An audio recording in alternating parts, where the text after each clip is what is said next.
Mopay nga aga hay nga tanan mga kabugtuan ko didakan Kristo. Yan na nga Domingo, ikaupat nga Domingo han Kwaresma, tinatawag ini nga Laetare Sunday. Usa nga adlaw nga ginaaga kita abot nga hiton Kwaresma in paglipay. Amo't kahulugan hiton Laetare, paglipay, pagrayhak. Sugin pa parayhak kita haatubangan hiton aton pagpenitensya. Haatubangan hiton aton pag-andam para hiton pagsalinurog hiton misteryo Pascual. Ginaaga kita yung pagrayhak tungod kay haraniay na ang pagsaurog anaton katalwasan, didahan pagkabanhaw anaton Ginoo. Pero antes hiton pagkabanhaw, aton anay pagsasalinуrogon ang kasakitan ngan kamatayon anaton Ginoo. Ngan bisa na atubangan hini iton singbahan nagaagata aton in paglipay, nagaagata aton in pagrayhak. Tungod kay iton krus, iton kasakitan ngan kamatayon anaton Ginoo, diri kapirtihan, diri angay kahadlukan, kundi nagpapahayag lugod ini ang waray sukol nga paghigugma ang Dios. Amon iton maupay nga sumat, amon iton kausa iton aton paglipay ngan pagrayhak. Tungod kay waray sukol iton paghigugma iton Dios aton. Ini nga paghigugma ngan kaluoy iton Dios, amo ito ginpapahayag iton aton mga pagbasa ida hini nga adlaw. Ida siya nga pagbasa, isusamatan kitahan paghibalik wanan an maupay nga sumat han ginplaplanohan Dios nga pagbalik kaniya katawhan ngadto nga haw Jerusalem. Ida hanira pagkabihag a Babilonia. Nabihag ira tungod han ira ka makasasala, tungod han ira diri pagtuman, han ira ginsabutan, han ira covenant, kaupod ang Dios. Nabihag ira tungod han ira pagtalikod, han ira buruhaton, kaatubangan ini nga kinsaaran nira kaupod ang Dios. Dida hini nga ira pagkabihag, diri ginpapahayag han siya nga pagbasa nga nagbag-o na gud ang Israel, nagbag-o na gud ang mga katawhan. Pero sa ringan siya nga pagbasa paghagos hinpira katuig, ginmanduan han Dios ang hadi nga Siro nga ibalik aniya katawhan ngadto a Jerusalem. Ang nagbag-o kung atong ukulawan, diri ang mga tao. Ang nagbag-o amo ang Dios.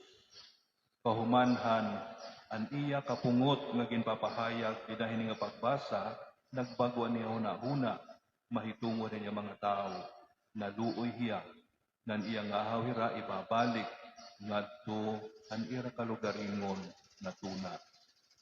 Iya ginpahayag, ang iya kaluoy, ang iya paghigugma kaira. Diri tungod kay nagbago na hira, diri tungod kay naging mas matinumano na hira, kundi tungod kay nagbago ang Dios.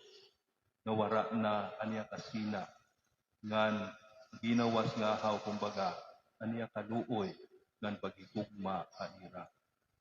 Amo liwat ini ginpapahayag, hanaton ni kaduha nga pagbasa. Siring San Pablo, samtang mga patay pa kamo ha Espiritu, tungod niyo pagtalapas, intalwas kamo ni Kristo. Samtang mga patay pa kamo Espiritu, tungod han iyo ka makasasala, gintalwas kamo ang Dios pinaagi kan Kristo. So diri tungod kay nagbago ang tao, diri tungod kay naging matinumano na ang tao, kundi tungod kay maluluyon ngan mahigugmaon ang Dios, gintalwas kamo niya. Gintagan kamo niya himbag-o na kinabuhi. Amo ini iton iginpapahayag gihapon ngan siguro mas klaro nga paagi didahan aton ebanghelyo. Ginpapahay kan ebanghelyo nga tungod han pagigugmahan Dios ginpadara niya aniya bugto nga anak. Base ito nasarig ha iya diri mamatay, kundi mabuhi ang kadayunan. Dida hini nga ebanghelyo, ginhihimang raw ang pag-isaha ang bronze nga halas dito ha kamingawan. Siguro ninong kita nga didahan pagnurutob han mga tao, nasaring an Exodo nga nasina ang Diyos sa ira, na nagpadarahiya, hinhalas, nga ng mga tinutukob nga mga tao na mamatay. Kundi nagampo si Moises para han mga tao na nagbagungahaw, ano na hunahan Diyos para haira. Naluoy hiya haira. Ngan gisaring niya Moises paghimo hin bronze nga halas, ngan ikada hinusa nga kahoy ngan isaha ini nga halas. Base iton matutukob han halas, makulaw hini, ngan matatalwas. Waray pagpahayag nga nagbago na talaga ang mga tao. Naging mas matinumano na hira ang Diyos. Nga waray na hira pagmumuruto. Pero ang nagbago, amo ang Diyos. Ginawas ngahaw ang iya kaluoy. Ginawas ngahaw ang iya paghigugma ang iya katawhan. Ang bronze nga halas nga ginhimo ni Moises, amo ang pagpahayag hini nga paghigugma ng kaluoy ang Diyos ang iya katawhan. Ngan amo liwat ini, itong ginpapahayag han pag-isaha han anak ang tao. Nga iton i-reference nga da han pagraysangan han aton Ginoo didahan krus.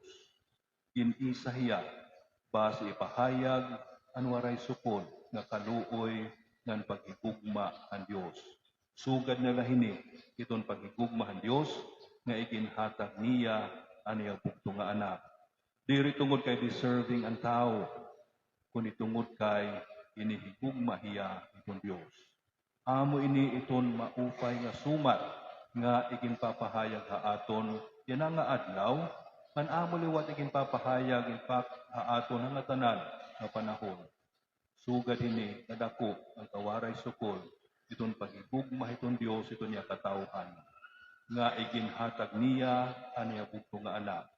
Nga nini nga bugto nga anak iginhatag liwat niya an iya kalugaringon kanya kinabuhi basi matalwas ang tanan. Ngan gisusumatan pa kita ng ebanghelyo nga hinusang nga kamatuoran nga iba ka upay iton aton pananaw.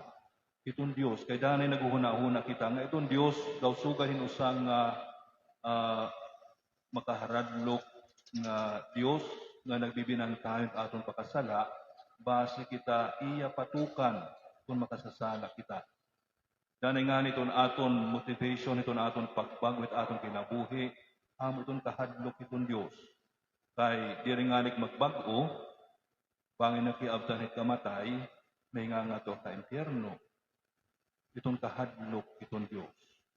Pero dan aton ebanghelyo nasaring nga aton Ginoo, kinanhi hiya dirin paghukom ang kalibutan, dirin pagkondina ang kalibutan, kundi hinpagtalwas ang kalibutan. Waray intensyon kumbaga iton Dios, iton pagpatok haimo.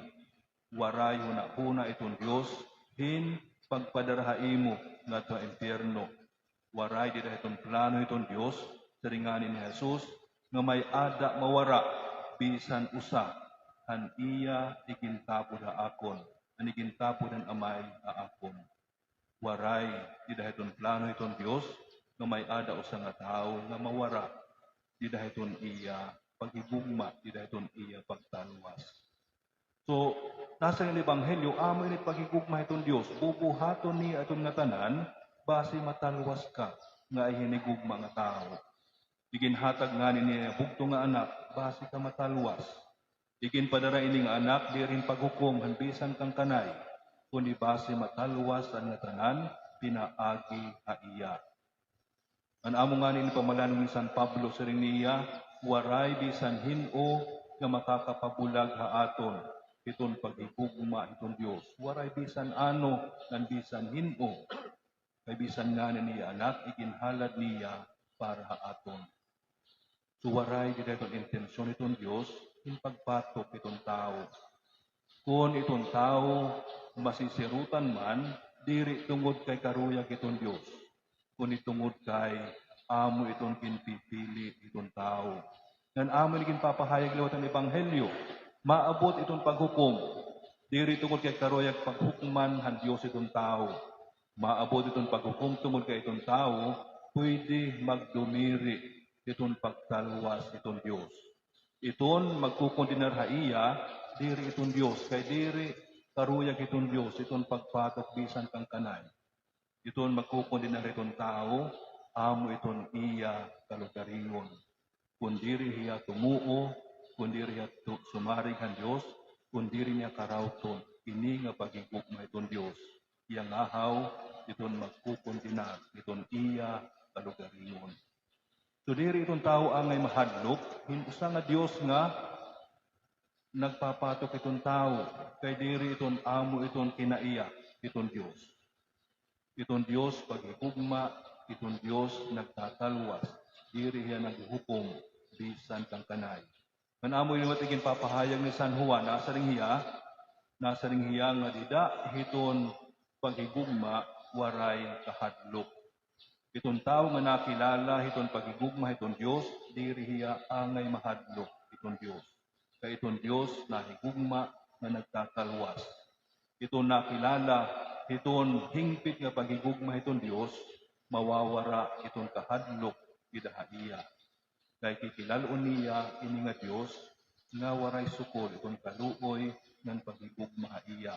Ngan kakarawton niya, ini nga offer itong Diyos, itong pagtalwas, pinaagi, ang iyabugto nga anak. So amo itong rason, kung kay anong aghat kita hini nga Domingo, hinpaglipay, hinpagrayha. Tungod kay haluyo, itong atong kamakasasala, maaram kita. Itong waray sukol nga kaluoy, ng pagigugma itong Diyos. Haluyo, itong aton sa ning San Pablo, kamatay dito ng Espiritu, kinbabanhaw kita, pinaagi, han kasakitan, han atong Ginoo. Ang Diyos, pagigugma, ng karuyag niya, nga karawton naton ini nga pagigugma niya, base matalwas kita nga tanan, base makaangbit kita, handayon nga kinabuhi.